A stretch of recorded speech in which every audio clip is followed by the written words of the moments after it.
Hey guys, it's Volt here, and we're on the real camera today. Today I wanted to show you my traditional tools of the trade, things that I use when I make art traditionally or with traditional media. Usually I just draw my sketchbook, and I really like my sketchbook, but I also wanted to show you what is in my pencil case. I love this pencil case. I got this pencil case from Jet Pens. I'll link in the description the exact link to it, but it's been really sturdy. It's lasted me for about maybe 2 years now, but yeah, I put a whole bunch of pens on it. It's just now starting to rip on the inside. I'll probably show you that where that is, but I have a lot of pins here. Some are from my friends, some are from like trips, like my brother and my sister-in-law went to Japan and sent back this pin. It's really special to me. And my friend in Cali, shout out to Fruit Doodles. She gave me this star button that she made, and it's so precious and I love it. But yeah, a lot of these are also from CTNX 2015 when I went. But yeah, let's get started. Let's see what I have in here. And my plant wanted to say hello. He wanted to be a part of the video. Here's my Hiei keychain and my amethyst keychain, and some amethyst here and some stones there. But yeah, let's get on to it. So in the first compartment, we have a bunch of pens, and a lot of it is Faber-Castell. We've got, I'm not going to take them all out because I just reordered them, but yeah, we've got Faber-Castell in different sizes and different tips and whatnot. I like this brand because it's it doesn't burst on me like the Sakura Microns do. The Sakura Microns really, I don't know, I started out with them in the beginning, but then they went kind of downhill in quality. Maybe it's just me, maybe I just keep getting bad batches, but they keep bursting on me, or they keep running out really early, and Faber-Castell has taken its place because I feel like they're better pens. The ink is about the same, I feel, but I feel like in terms of like sturdiness and longevity, Faber-Castell has been a lot better for me. I've got this like little precision ink thing that I have to remember is not waterproof, and I've got this Copic multi-liner here. I've also got some Papermate pens that I just use to I like to write. I like to make schedules and journal and plan with these pens, mainly these colors, so I keep these in the front where I can just immediately reach for them. I've got some pencils. These are my 3 favorite pencils that I like to use. I've got like a little sharpener in here. I used to have an eraser. It was my favorite eraser, but I think I lost it, so I'll have to get a new one. But for now, yeah, that's what is in this compartment here. And when we open up, let me close this first actually. And when we open up this compartment, we've got a whole bunch of more crap. This I'm going to probably take out one by one and show you guys just how, close up. So we've got a big fat Sharpie that I don't hardly ever use because Sharpie bleeds through everything. And unless I have a sturdy enough paper to withstand Sharpie ink, I hardly ever use this, but it's really good for cover, so I keep that just in case I do have paper that's strong enough to stand up to it. And then I've got this Pentel Sign pen I like to use for sketching, and another one that's a little bit thicker. This one's thinner, but yeah, I like using these. These are not waterproof. None of this is waterproof.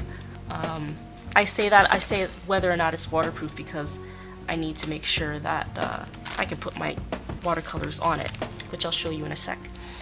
But yeah, there's more Faber-Castell here. Some of these are the older pens that I feel like I've had for a while that might be like ready to go. I put them in here as like spares, but my fresh ones are up front. But I like to use these, like sometimes I reach for these. And these are also nibs that I don't commonly use, like the brush nib I don't really use a whole lot, plus it's like fraying. I don't know if you can see that. It's kind of fraying, but yeah. There's a lot of sizes here that I don't commonly use. A chapstick, because I take this is my everyday carry sketch, my everyday carry, and it's a little bulky, but it gets the job done, whatever. I've got a jelly roll. I love my jelly rolls. This purple one is about to run out, and it hasn't been like writing as well as I expect, but jelly roll. I've got a couple jelly rolls in here. Pink one. Yeah, back in the day, jelly roll was a shit. I've got this juicy ink, this Pilot Juice ink pen. I love the hell out of the shade of this pen. The only problem is a lot of the times the ink doesn't dry very fast, and I have to put something over it so that the ink doesn't smudge onto the next page or whatever. I have a lot of purple pens you're gonna see.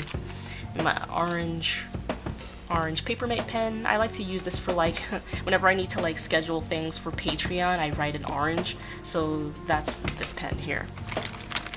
Another Sharpie, we all know what that does. A couple of these Recollections pens, signature extra fine pens. I had a few more colors of these, but I've misplaced them. But yeah, these are good. I typically use them for also like planning and whatnot, so another Pentel pen. These two are actually what is it called? Oh man, I forgot the name of it. You know what? It's Liquitex. Liquitex is the name of what I was thinking of. That's what's in this right here. But yeah, I put some of this in here. It saves me ink. I've watered it down with a little bit of water. But this isn't actually ink. It says ink, Liquitex ink, but it's actually pigmented acrylic paint. It's just really it's acrylic ink, but it's really acrylic. But this is a really nice shade of green I like to use to like fill in places in my sketchbook and things like that. But yeah, I like to use them in my aquash brushes. This is never going to be used for water ever again, so I've pretty much designated this my green aquash pen. I like to use these for filling in, like I said, and I really like getting a lot of mileage out of it because I still have quite a bit of ink in here, so I managed to save a lot of resource and money just putting it in an aquash thing and cutting it with a little bit of water. It's a really beautiful shade of green. So we also have a yellow one, which is the same brand except in yellow. It's a really nice shade of yellow. I don't know if you can see that, but yeah, shade of yellow. Also good for filling. This is actually as opposed to the brush tip, this is a Recollections water pen, water brush, and it's got like a square brush tip, which I really like. I might buy more of these, put more colors. I had a purple one, but unfortunately, I think I lost it, and then I dropped the entire bottle of ink, so I don't even have any more purple ink to refill it in. And this is just a normal water brush that I need to refill for my watercolors doy. But yeah, this actually, this is what I started out with when I started watercoloring. The thing about this is that it tends to dribble, like it doesn't stop. The water flow does not stop, so I don't have as much control over my watercolors as I would like with my aquash brush. So I've been using more traditional brushes lately, which I should have learned in the first place how to do, but you know, it is what it is. And these are some of the brushes that I carry with me. These are chibi brushes. They're really cheap. I don't really like take much thought, oh, I gotta take care of it or anything like that. I have a bigger brush that's an actual watercolor brush that I keep to the side to make sure to take care of. But these are like cheapy brushes that I reach for in case I don't want to use my brush or I want better coverage, because those are flat brushes. This is a Sai traditional Japanese brush pen. It's got actual like bristles on it. It's a really beautiful shade of orange, and I might have to buy another one really soon. But yeah, I like to fill in with these brush tips. I don't really like to draw with them because that's just not, I don't know, the flow isn't the same or whatever. And I have, what else do I have in here? I have a glue stick, you know, just in case. This has proven very useful just to have in your pencil case, because you never know when you want to just glue something down. More brushes. Oh, my charcoal, my black, extra black pencil, which I actually do like, so I might move that to the front. Regular blue pen from Papermate. These are good pens, actually. a lighter, because you never know, people ask for a lighter, and I have this because I like to have every element in my pencil case. So I've got fire, I've got water, I've got what would represent air, I wonder? Probably the pencil. Air would be pencil, or no, air could be brush too. What am I missing? Earth. Earth would be the stones that I'm carrying in here. I have like a little lodestone in here. I have the stone on the side, my amethyst. But yeah, I've got an X-Acto blade in here, which has never ever cut me in my entire life because it's on there. The cap is on there. And I've got refills for the blades, replacement blades. And I've got a regular random cork. It says that I got from like a nice red wine. It says, "Show gratitude, don't hold it back." I opened this on New Year's Day, so I had a lot of, I really felt like, it still smells like wine. I feel like, you know, I just keep it, so, because I like it. But here's Star Me and Star You. They're my little cheerleaders. They're also my favorite Pokemon, so they're in there just because I like having little nice things in my in my pencil case. I keep calling it a sketchbook. It's not a sketchbook. But yeah, that's what's in my pencil case. I'm gonna put all this back now. And I like to carry a lot of these things just with me because I never know what I'm going to use. But I don't know why I carry so much stuff in my pencil case, but that's why I got a big one that can fit all this stuff, because I knew I was going to carry a lot of stuff. And what I will say about my pencil case is that it has helped me not lose things. I used to not carry a pencil case with me, and I used to use my favorite pencils and my favorite pens all of the time. It used to really like make me sad. So I was like, you know what, I'm just gonna be a little more orderly and get a sketchbook. See, there I go again. Get a pencil case and you know, start actually keeping my good art supplies together. So this is what I used mainly for drawing on paper and, like, you know, sketchbook stuff, because, you know, I like to use a lot of mediums in my sketchbook. And let me show you my watercolors. So this is a Van Gogh watercolor set. Shout out to King Rhapsody for lending me this. But yeah, I get a lot of mileage out of this. I've been learning on this. This is, I think, student grade anyway, but it's really good colors. It's better than that freaking... It's better than that cake pan that I had by Artist Loft, that had all these pretty little pastel-y colors. And the colors were nice, but they were really chalky. And it would always run off. When it dried, it would always like smear on the opposite side of the paper. It used to piss me off. And these don't do that. So yeah, this is a Van Gogh 18 color set. 3, 6, 9, 12. Yeah, 18 color set. So yeah, that's that. I don't really carry this around a whole lot because it's kind of bulky. But if I know I'm having an art day, I'll take it with me.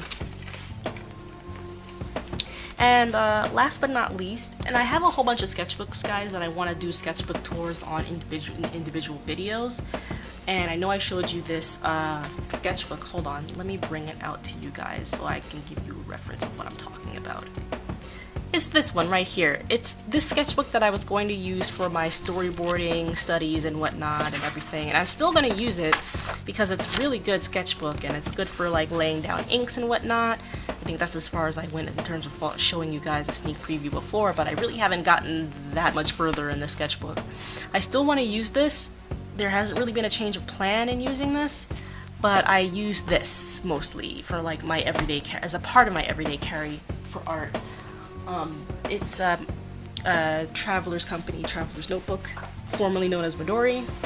This is an olive edition. I'm not really going to advertise because I'm not really getting sponsored for it or whatever, but if you look it up, maybe I'll put a link in. It's just going to be a bunch of JetPens link in the description, but yeah, because you guys stayed till the very end, I'm going to show you a little bit of like each section of my Traveler's Notebook or whatever. But yeah, I've really downsized from using like these big spiral bound notebooks. I finished one of them, which I have in a previous video for Inktober. There's a lot of glitter there, I'm sorry guys. But yeah, it was like, I finished one big spiral bound sketchbook, and I really it was really enjoyable actually. I really don't typically like spiral bound notebooks, but I managed to finish it, and I link in the card for Tor if you want to see that. But yeah, I stopped using this when I realized that I wanted to use, you know, something else. But this is still gonna be my main, like, my studies. I've been using this, like, slowly going through it on the side, but I've been an absolute beast with this. So there's a different types of, like, inserts that I can use, and it just weighs it's like, it's more compact and more how do you call it, it's a lot more convenient because I don't have to carry around a whole bunch of, like, I mean, technically this is a whole bunch of books, but it's not as heavy as, you know, like a spiral bound book or whatever. But yeah, let me show you some inserts. I'm not going to show you the entire thing, but here's my vision board, but I'm not going to show you that. But yeah, this is my journal, which I'm actually not going to show you. It's a daily journal. Here's my Tomoe River paper insert. It's got, like, different, I'll show you, like, the first, like, 2-3 pages. But yeah, that's one of them. This is mostly like a sketchbook that I want to show you guys real soon because I'm halfway done with it. But yeah, this is one sketchbook, and then the second sketchbook that I have is about my potions guide stuff, and you got a lot of, like, I haven't drawn anything on the very first page, but yeah, I'm not even going to show you what's in here, but, like, this is just the tools of the trade thing. I just wanted you to get the point of what I've been using for traditional art, and lately it's been like in this compact system that I've kind of built up for myself. I wanted to try something new in the new year, so why not, right? I mean, I started this, like, last year, the last few months, and here's a schedule thing for, like, YouTube planning. Maybe I'll flip through that one day, but that's pretty much it. Tools of the trade. All the pencils, all the pens that I use. I'm not gonna put everything in the description because you guys should find your own way and figure out what you guys like and figure out what's good for you. But yeah, that's about it. I hope you guys enjoyed this video. Like, comment, subscribe. If you have any questions, please let me know. Part 2 to this will actually be tools of the trade on the digital side, so I'll be, like, maybe share screening what I use for different programs and whatnot. So stay tuned for that one. That's gonna come out next week. All right, you guys take care. Bye bye.